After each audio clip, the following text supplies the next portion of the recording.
Good morning. Good morning. How are you? I'm doing okay. Loving the sunshine. I know it's feeling great up there, isn't it? Well, it's kind of cold this morning, but Yeah. the sunshine's still great. Yes. Yeah. Hey, Tony. Good morning, Tony. Hey, hey, It's good to see you guys this morning. It's good good to to be see you seen. and not viewed. Right.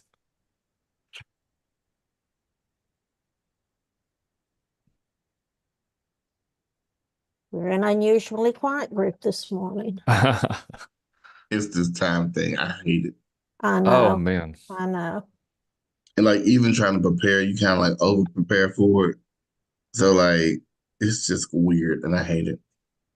My cats ate it. They're Going used to back and get, forth. For no reason. Like no reason whatsoever. Yeah.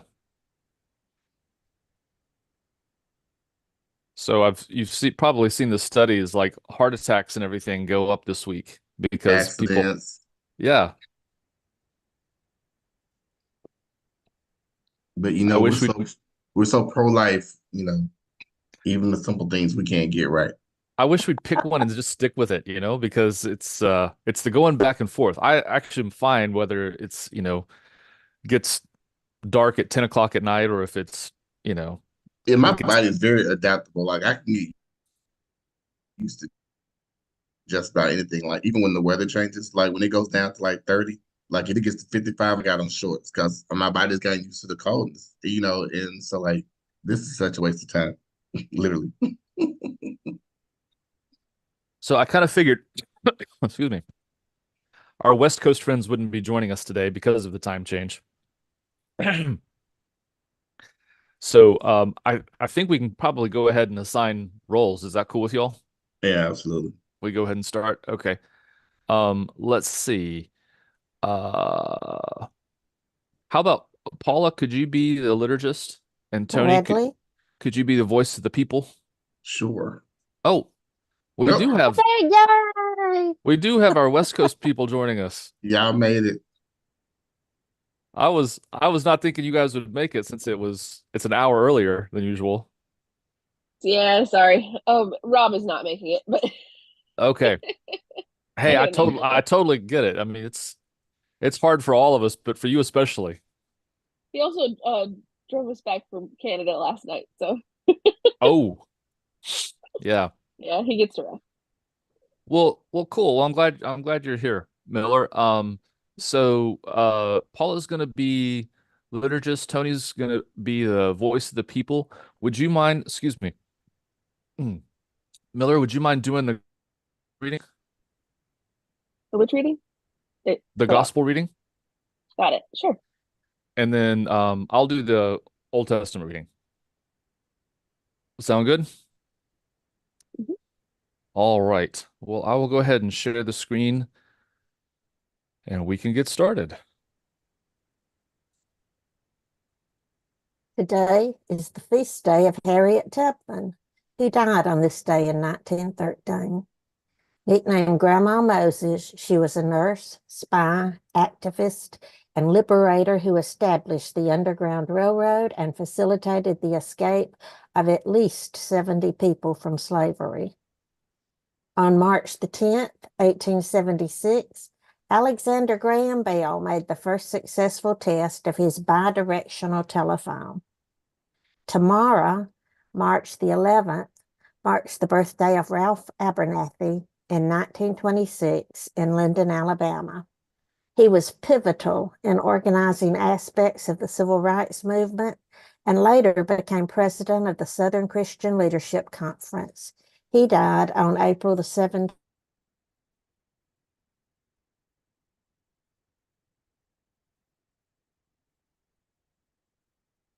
Oops. Did she freeze up? I'll continue until she comes back. Did I lose everybody? Yeah, you kind of Did I froze up. lose everybody? You're Yeah, back. just a little. Okay. The Lord be with you. And also with you. Hear these words of invitation. The hospitality of God knows no bounds. The love of God is immeasurable. The generosity of God is beyond our wildest dreams. We gather today as invited ones, As beloved ones, as blessed ones.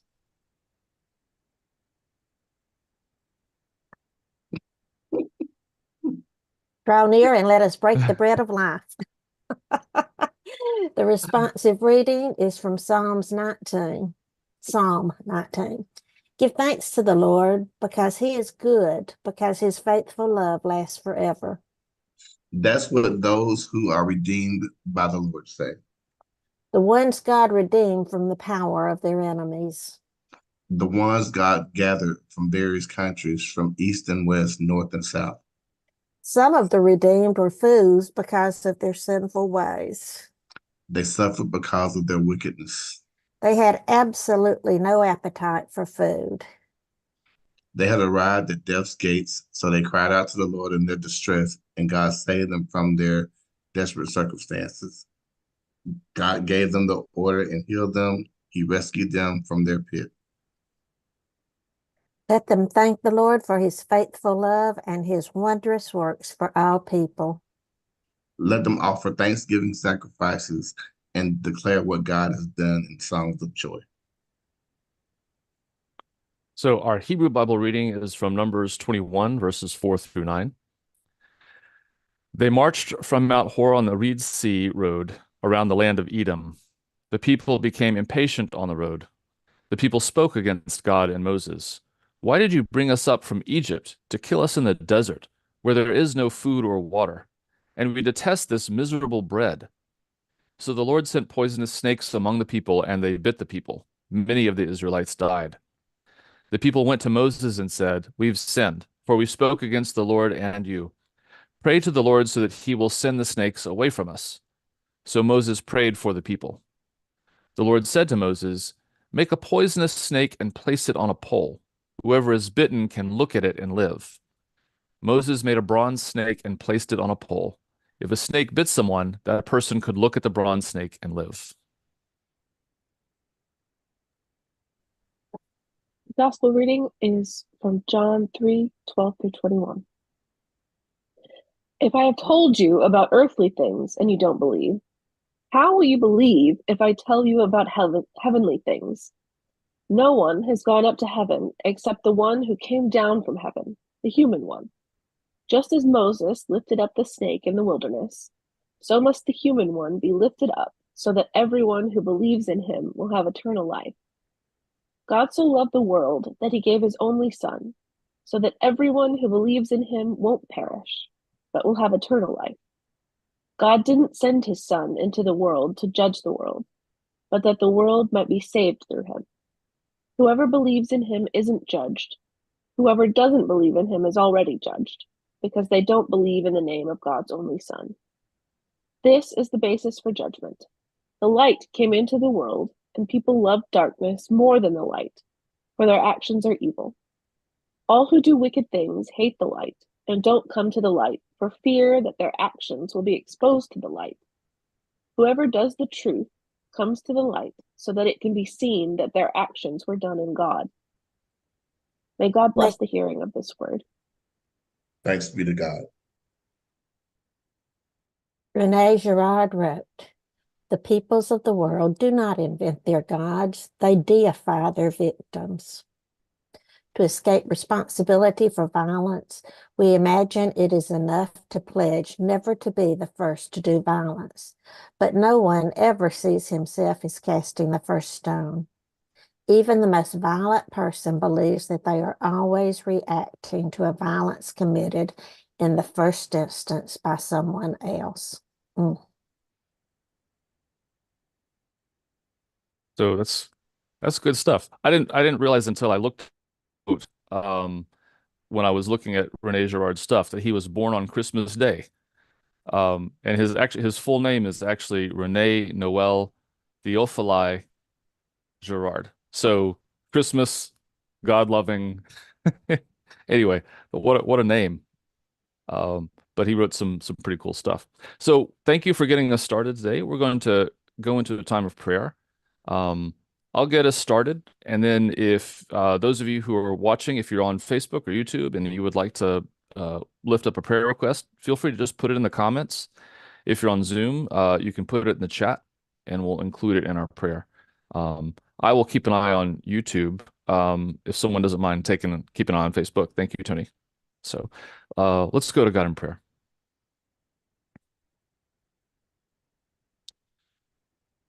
Gracious God, we are aware of all the ways that we set up idols in your place. Sometimes we do deify victims. We take those who are persecuted, executed, and we lift them up after they're already dead, just as the people of your day decorated the tombs of the prophets.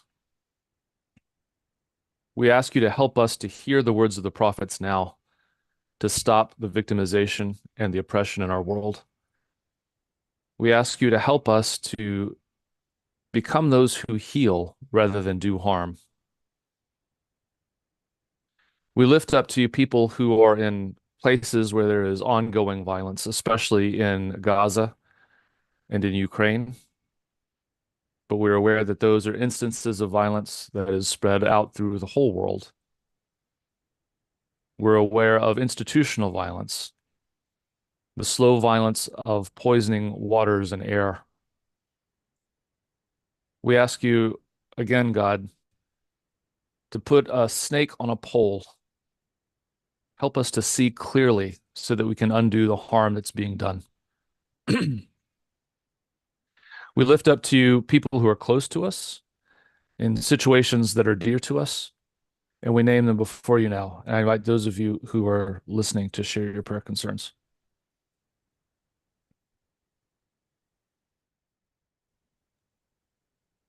For Camille's mother's continued healing and guidance for those who are her caregivers.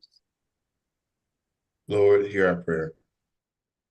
For Bowen, Lord, hear our prayer.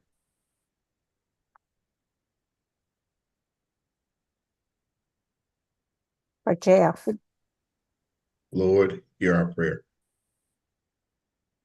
For Gemma. Lord, hear our prayer. for the hungry, Lord, hear our prayer. For transgender children and adults. Lord, hear our prayer. Continued healing for Ruth Weaver, Lord, hear our prayer. Connie Grindle, Lord, hear our prayer. David Perucci, Lord, hear our prayer. Zaida and Roberto Angeles, Lord, hear our prayer. Eleanor Schwartz. Lord, hear our prayer. For Omar. Lord, hear our prayer.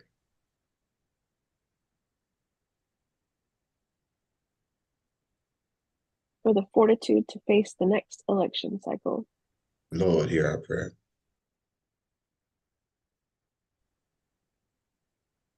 For Merle Ayers and his family. Lord, hear our prayer. for Quinn, Lord, hear our prayer.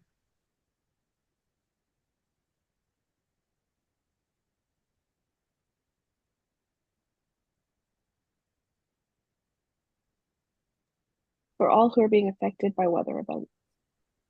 Lord, hear our prayer.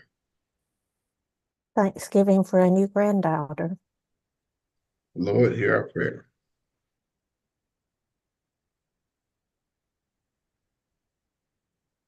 For all those who are in times of transition.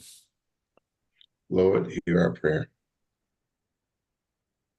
For students facing midterms and drawing toward the end of the school year. Lord, hear our prayer. And thanks for sunlight. Lord, hear our prayer.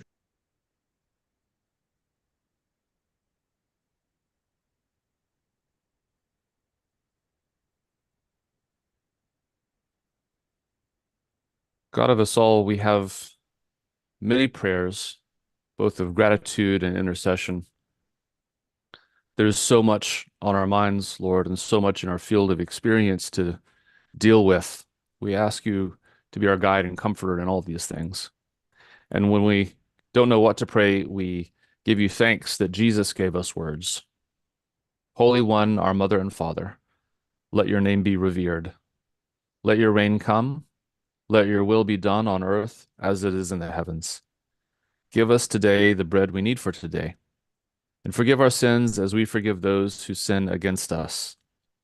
Save us from the time of trial and deliver us from evil. For yours is the sovereignty, the power, and the glory, now and forever. Amen. You had me checking my midterm grade. Yeah, you're one of our main students now. So how are things going? It's going. It's going. Good. It's a lot, but it's going. It is a lot. Well, prayers with you. Um, so I want to talk about this story that is in the Hebrew Bible and then gets retold in the New Testament, or at least referenced in the New Testament. The story about Moses in the desert with serpents or snakes biting people. And I just have to start off by just pointing out, and I know you guys already know this, but modern people don't like a smiting God. I mean, the God who is very generous with smitings, is not our, that's just not our jam. And God seems to be very generous with smiting in several stories in the Hebrew Bible. Sometimes the earth opens up and swallows people. Sometimes God sends poisonous snakes, sometimes plagues. Um, and modern people kind of struggle with this. Our notion of God is much more generous, not with smitings, but with love. Um, some anthropologists go look at this story as an example of what they call sympathetic magic. The idea was that if you could symbolize something, for example, one of the examples is cave drawers. People would go out and hunt deer or antelope, and they would draw on the cave a picture of the deer they wanted to get. And the idea was that this is somehow uh, creating a magical situation that will make it more likely that I get a deer. Or if I, get sick, I'll draw a representation of the thing that made me sick. Uh, Again, if you think about the ancient world, they didn't have germ theory. They didn't know about microbes.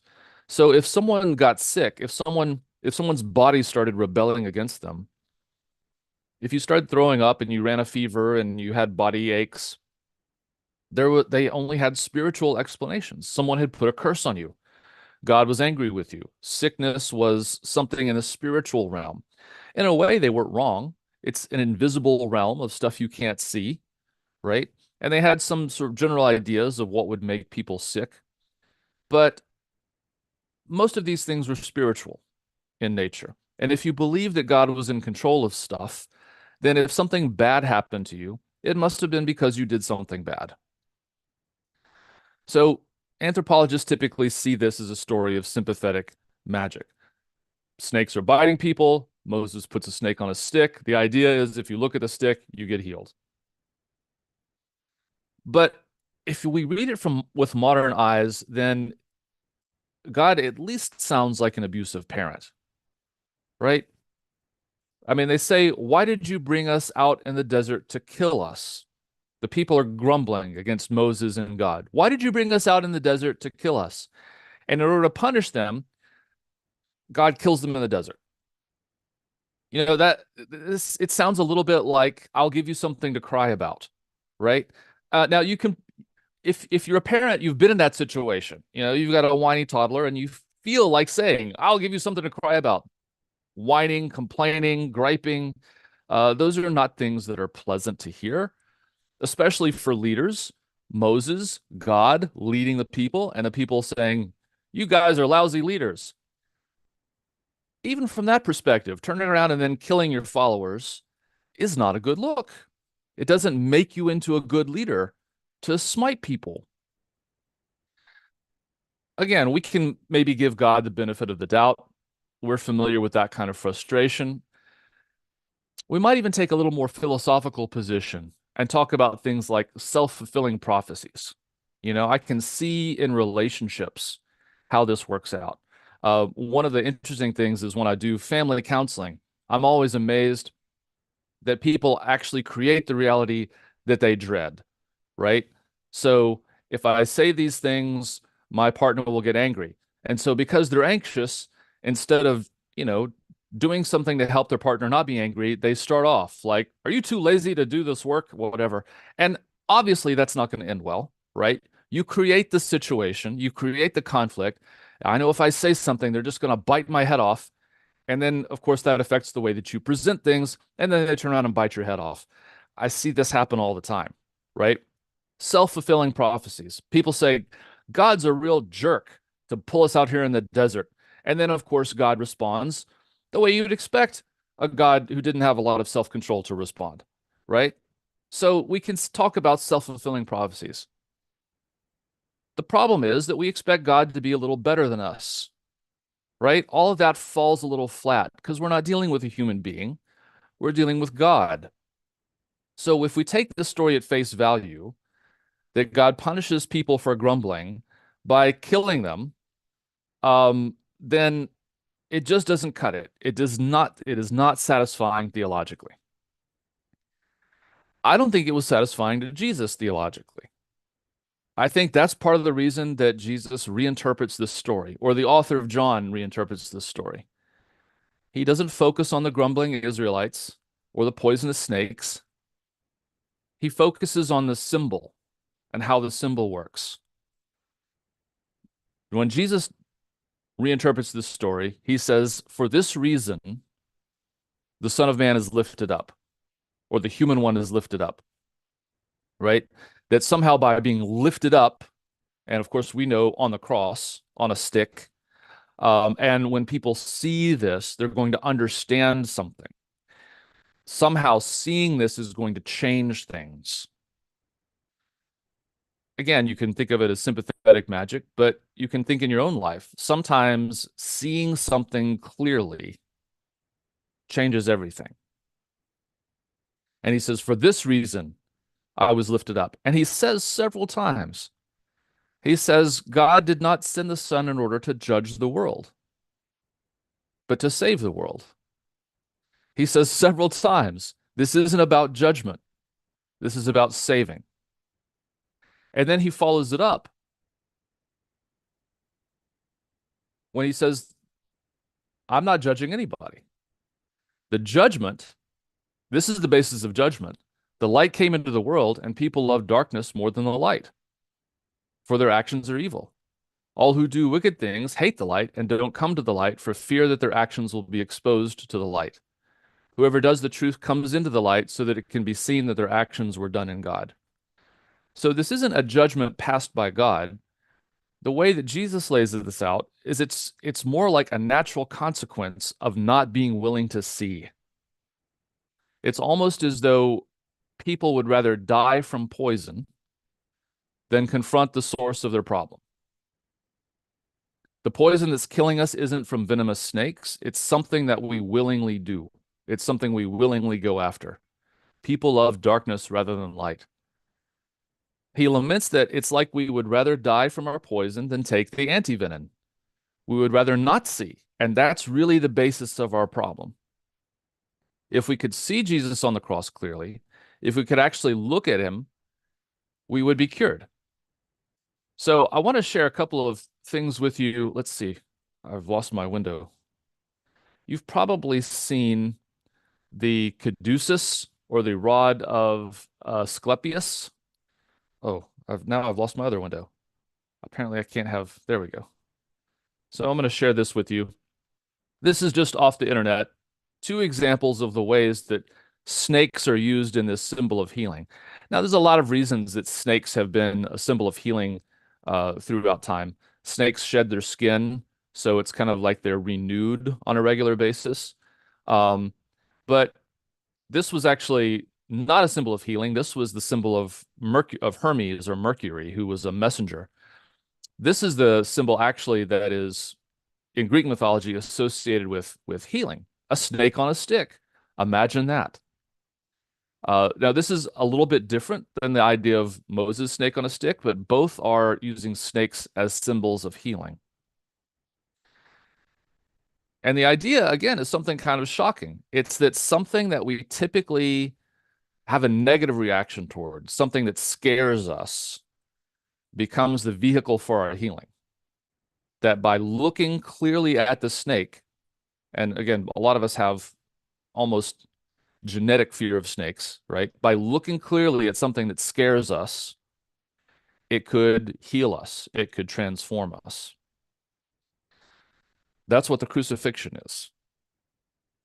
And I think it's important to say, like, if you don't feel that a sense of fright, of fear when you look at the crucifixion, you're probably not seeing it clearly. Like, you're not getting the full sense of it. And I think that's kind of the situation that we are in contemporary Christianity. The cross doesn't hold a sense of fear, a sense of revulsion, an idea that, hey, executing someone unjustly is an awful thing. And that we would use this symbol to say, this is what we need to look at. This is what we need to see clearly. I think if we phrased it that way, we would understand not just the crucifixion, but all of Christianity differently. And Jesus is saying, this is not, God isn't sending snakes among people to kill them, right? God is not actively doing this. God is not judging people. People are judging themselves by their willingness to look clearly at the cross, to look clearly at what's been raised up, and to say, oh, yes, that's that up there. That's what's killing us. That's what we need to be aware of. Jesus reinterprets this old story. And I think Jesus understands, like, I don't think Jesus's God sends snakes to bite people and kill them for being angry at God. I don't see that as part of Jesus's character. But Jesus gives us a model of how to read and reinterpret the Bible. And I think that's part of what frees us up to actually also look at the crucifixion in the same way, to see it as a symbol of what's bitten us. This up here, this is what's bitten us and is what's killing us. Then it kind of puts it in our lap. What are you going to do about it? So that's what I have to share with you today. I would love to hear your reactions or comments on the story. So basically, in order to heal, you need to face your biggest fear. Mm-hmm. Okay, question, maybe. The whole psilocybin thing, Mm-hmm. as I understand it, you either face your biggest fear when you're on the trip, or you face death, which is most people's biggest fear. I forgot what the third thing was, though. You're So going crazy? Going crazy. Okay. Is that why there's such a healing aspect to it? Well, I agree with that. I think so. I think the whole idea of how you navigate a bad trip or navigate a challenging experience is the lesson that you take back into your real life, which is this is the trip, right? Whatever my worst fear is, if I can look at it clearly and learn from it, it changes it. Yeah. Yeah. Yeah. Go ahead, Miller. This is making me think, like, the other thing that, if you walk into the desert as a people who don't, haven't been living in the desert, there's much like the movie Dune, which we saw recently. You have to learn how to survive there. So, Mm-hmm. I mean, it would be helpful to put, this snake is dangerous up on a stick. It's like, Yeah. warning. Also, I think the people who are willing to come and look, are the ones who are willing to, allow that Moses is the leader and that there is a community that they can work together with. Mm-hmm. So, I mean, they're probably going to fare better, And I mean, obviously, I don't know if they'd figured out that there was anti-venom that you could make it out of snakes yet, but, Yeah.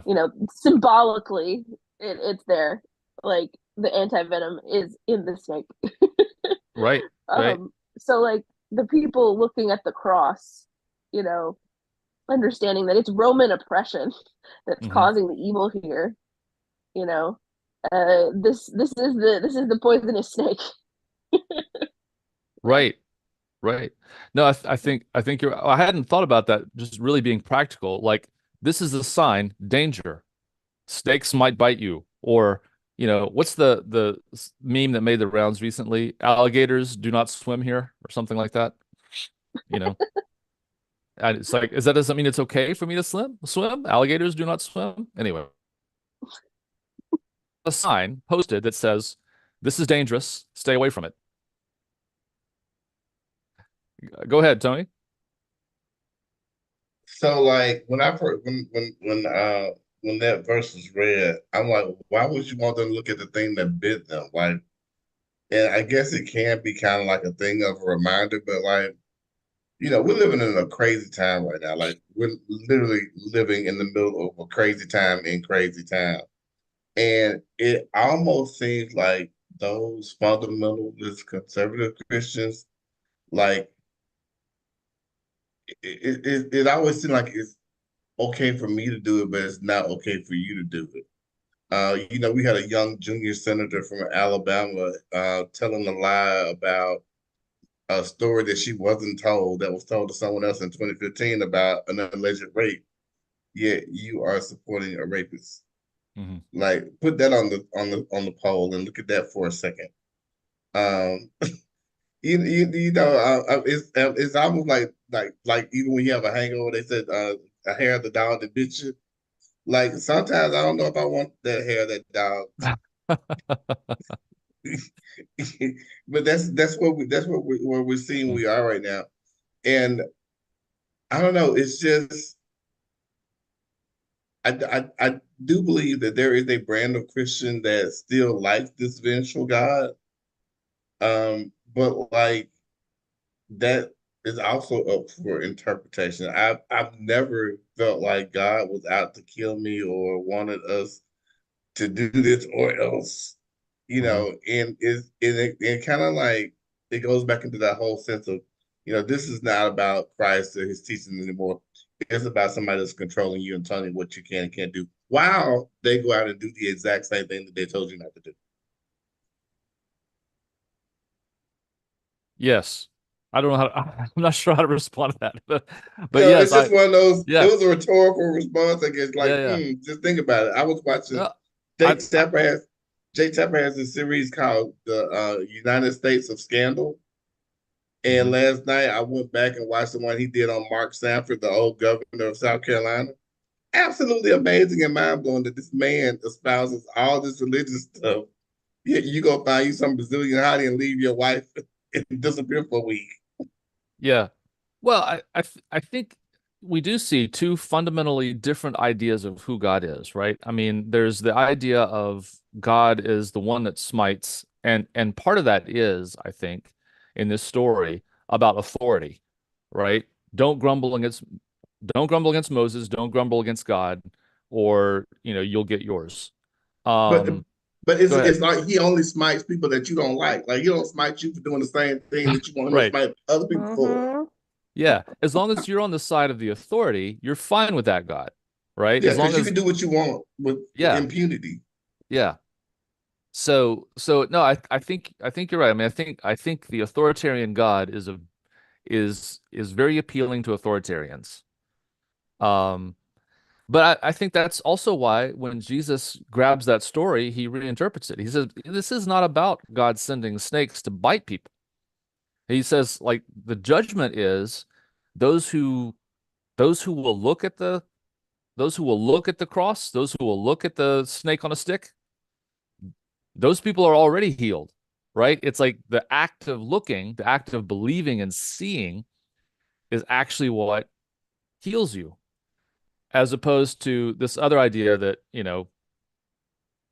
God's going to punish you for all the for grumbling or for questioning. Yeah. Go ahead, Paula. First of all, I really appreciate your interpretation. I have always thought this was one of the weirdest stories in the Bible, and didn't do a thing for me. Mhm. Second, I can think of several people I would love to see God smite, as Tony pointed out.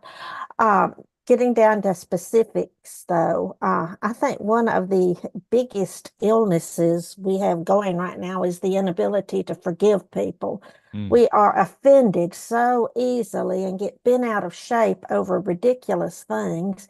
But then there are things that actually are major offenses to us that are hard to forgive. And I think in order to, the old saying is forgive and forget. I Mhm. think that's impossible. I think in order to forgive, you have to really, really take a good long hard look at what happened, exactly how it affected you, how it changed your life or Mhm. changed the life of someone you love. And only then, after you've gone through that, can you say, okay, but I'm going to live my life without hanging on to that anger the rest of my Mhm. life. I'm going to let it go.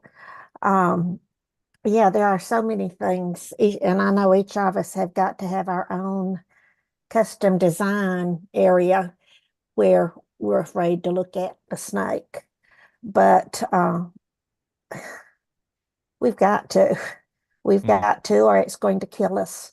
Mm. Thanks for that. No, yes, I appreciate that. Yeah. Go ahead, Miller.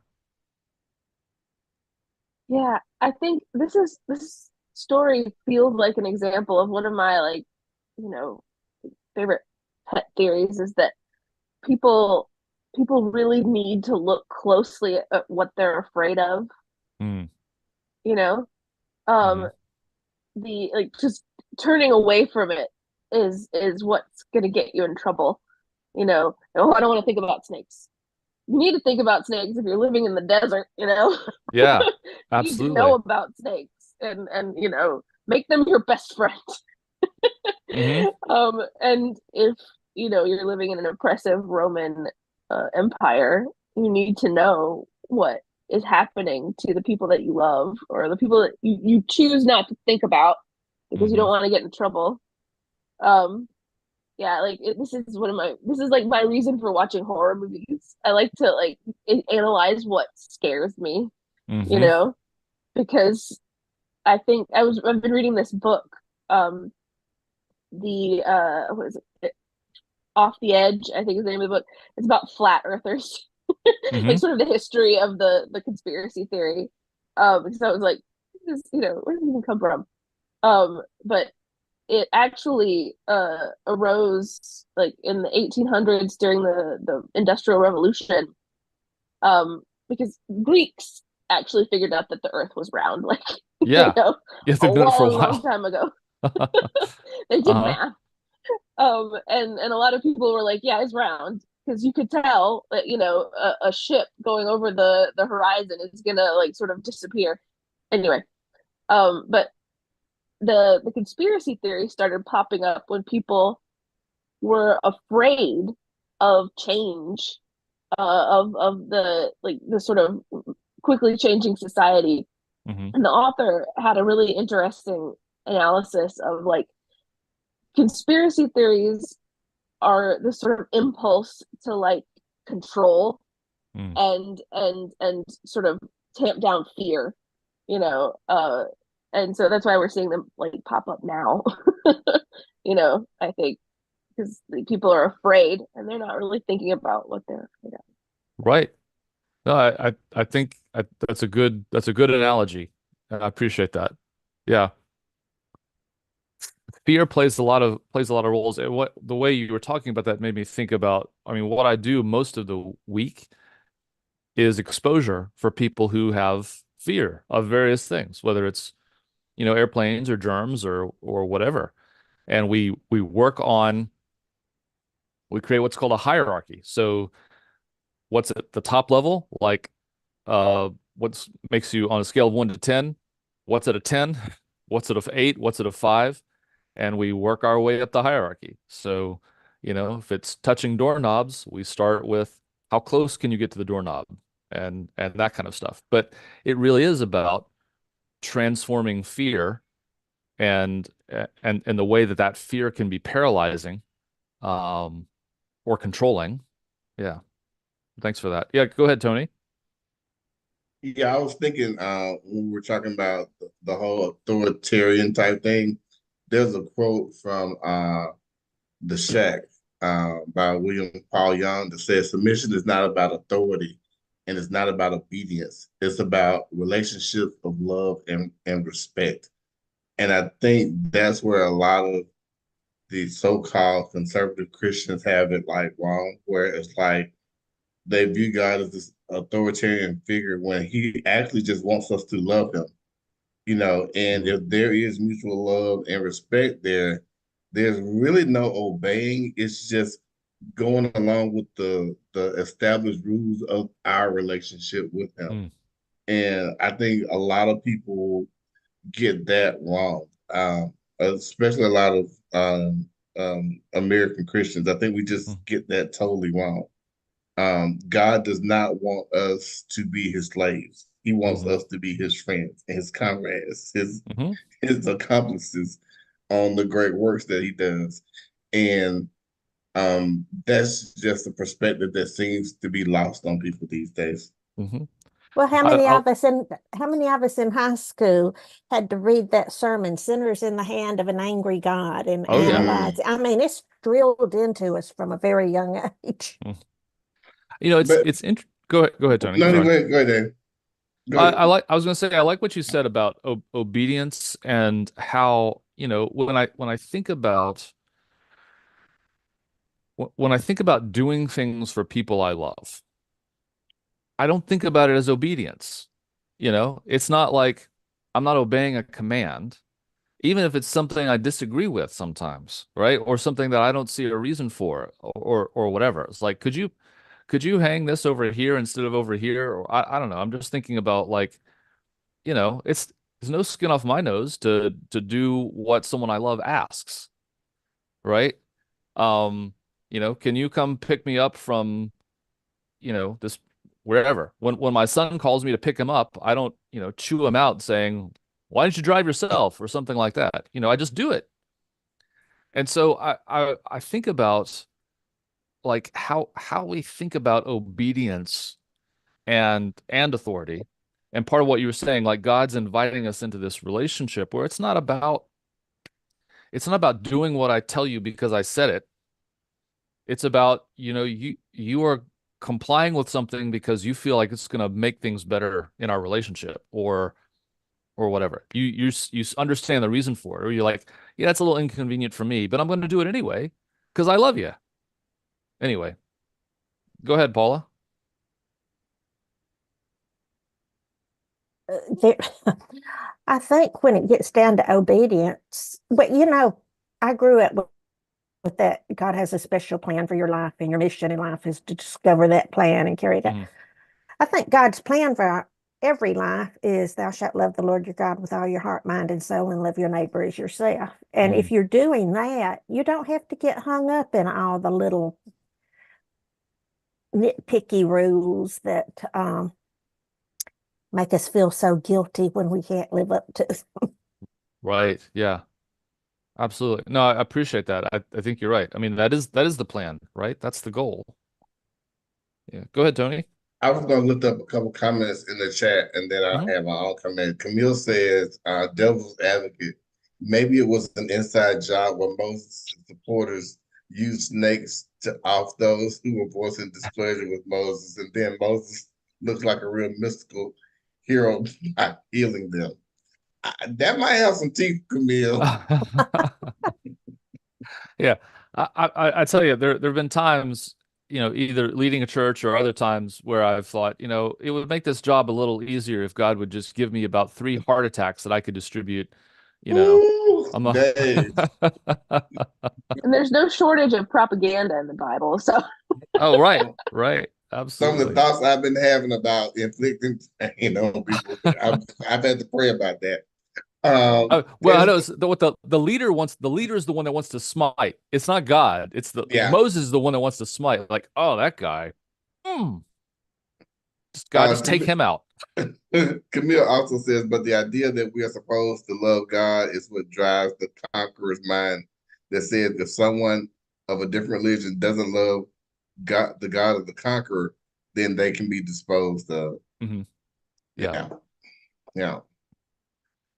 What was I gonna say? I had said something. Oh my God, I should have went first because Camille's stuff was written down. Um, oh, I know what I was gonna say. You had mentioned about like helping people. I have a friend, a pretty new friend, that I found out had been walking to work. Like he works on the south side and lives on in East. He's been walking to work, rain, sleet, snow. When I found out that's what he was doing, I'm like, nah, you're not walking to work. You know, you gotta be at work. He would get up at 5 o'clock in the morning to be at work at 7, because that's how long it took him to walk there. And I'm like, no, you're not doing this. And so after doing that for like maybe 2 weeks ago, he was like, I don't, what do you want? Mm-hmm. Why? I want something. That's what I think that's what we miss, God's blessings and how he is able to move in us and show other people a different way. But like we're all in this quid pro quo type thing where if someone does something nice to you, they obviously gotta have something that they want from you. And God just wants us to love him. So like why can't we love everybody else the way we want to be loved? Mm-hmm. That's a big question. It Yeah. is. And I also say this, like having raising Maurice for the last 10, 11 years has really just shown me like a whole like Mm. different type of world. Like if you really want to see love in action, find yourself a kid with autism. Mm-hmm. Like he every day he just shows me something different. I mean, I probably get 5 or 6 hugs a day, but Demetrius probably gets 10. Like he just hugging and loving. I think that's we need to do more of that as a people.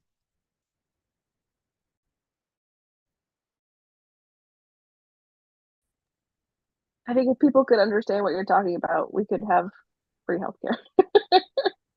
Right. Well, And right. you know, go ahead, Dave. If your goal is for everyone to thrive, right? And my goal is for everyone to be able to give their best. And then absolutely, right? I That would be the partic- natural outcome. I participated in a health fair yesterday in Montgomery. And I'm making a judgment. I'm making a judgment just because of the way that this lady looked when I said this. But she was an older white woman. She may have just been a little bit older than me. So I'm already judging her because she's in Alabama. But anyway, so we were talking about I got my sugar, my blood pressure, and my cholesterol checked. And surprisingly, they were all within parameters. And so like we kind of chit chatted throughout the day. And as we were leaving, she goes, I told her because we want to try to have a health fair. I'm like, she was like, the sad part about this is sometimes people come in here and I'm like, when was the last time you've been to the doctor? And they're like, well, you're our doctor. She goes, no, it's a shame that people just can't have a doctor. I said, yeah, the state of healthcare in this country is so bad that where you don't have any money, you don't have any healthcare. That's why healthcare needs to be free. And she was like she wanted to agree with me, but it was like, my conservative values say that. Mm. And like Yeah. they are diametrically opposed to everything that they say they want to do. And it's interesting watching them like meander through that. Well, I think that's also part of seeing a problem clearly, right? I mean, that's having the snake lifted up on the pole. Like, let's look at this clearly. And when you realize, oh man, the stuff that I'm doing is actively harming me, The or level the level of cognitive dissonance that these people have is absolutely mind blowing to me. Like but it's mind blowing. but I think that's There's I a, mean, I think that's part of what the when Jesus is reinterpreting the story, like that's part of what he's saying is like, if it's almost like if you could see it, it wouldn't be a problem. Like if you could see the solution, or if you could see the problem clearly, then it wouldn't be a problem anymore. And again, I mean, that's almost like it's interesting how, like, a minute ago I was talking about sympathetic magic, Mhm. how that almost makes sense. You know, like if we could see the problem clearly, then it wouldn't be a problem anymore. Anyway, go ahead, Miller. I really like Camille's comment. Um, she says, in their minds, if you can't afford it, you don't deserve it. Right. And I mean, the whole idea of deserving is so made up, you know? Like, why wouldn't another human deserve to be healthy? Hmm. And I think this is, it also feels connected to like the reason that they're taking away information, Hmm. in schools, like banning books and taking critical race theory out of curriculums and stuff. They don't want them to know. They don't want them to see the snake. Yes. Paula, you're muted. I had a very vociferous cat for a minute. I had to mute myself. Uh, I think that fear is why we don't have universal health care. I have heard so many people make statements like, well, I had to work for it. Why should they get it for free? And it's kind of like, I'm afraid that somebody's going to get something that I had to work for, and that's just not fair. Um, Thank God that you got to work for it. Hmm. It was a privilege to work for it. To have a job that you could afford it, because there are people who are working who still can't afford it. Amen. Hmm. Well, in a way, it kind of goes back to, again, I'm going to bring it back to the story. They had manna, like everyone got bread. It may not be the best bread. They might get sick of it, but everyone got bread. I mean, basically everyone's needs were taken care of. And I do think I can't remember the guy's name who wrote Manna and Mercy. Um his name just escapes me at the moment. Um he talks about the wilderness as the wilderness school, like the whole idea of the Israelites going through this process, going through the desert, learning to depend on God was supposed to teach them about stuff. The idea, like, you God's going to give you an abundance. You just have to go out and collect it, right? Don't make this about work. If you gather more than other people, it's going to spoil, right? If you don't gather enough, if you're not able to work as much, you look in your pot the next day, miraculously, you've got enough. And so it wasn't based on, people's work. It was just out of God's abundance, God gives us this stuff. And so, part of what we're aware of is that there's plenty of food in the world to feed every human being in the world. We just have a distribution problem. For everyone in the world, we have a distribution problem, right? And the stuff that we do, like insurance, for profit insurance, to do the distribution is part of the problem, right? So it's one of those things where, like, we have God's abundance is enough for everyone. Um, again, if we could see that and understand that, it wouldn't be a problem. Go ahead, Tony. Yeah, but we get in the way of God's abundance by hoarding. Yeah, yeah, right. like we have there's this guy who lives in Los Angeles that creates community gardens, and he was talking about how homeless problem is so bad there, but he said they have enough vacant lots to fill up 20 Central Parks. Hmm. Imagine if we didn't think that we should just hold on to that and just let that land sit and rot and actually did something for people. My public speaking teacher had asked us a question. She asked, like, what do we think about Section 8 housing? And most of the kids in there are from poor backgrounds. I'm going to a small community college. Most of them from poor backgrounds. I'm probably the oldest person in the class. And I took a moment. I'm like, well, I'm gonna just say this. As probably the person who lives with the most privilege in this room, I don't have a problem with Section 8. And here's why. If you don't want people receiving assistance to help house them, then pay them enough to house them. Hmm. There should be no reason why one person working one job can't supply their basic needs. I'm not talking about flying out to Yes. Cabo every other week, but if you work one job, I don't care what it is. you should be able to take care of your basic needs. There is a serious problem with wealth distribution in particular in this country. And most of the wealth was already stolen from my enslaved ancestors. Yeah. So like you've already stolen money that you don't want to even try to help the people that you stole it from. And then you blame them for a situation that you caused. Hmm. Mind Yes. blowing. Yes. Yeah. Um, we're drawn up on the end of the hour, and I appreciate the conversation. Any last comments before we move toward closing?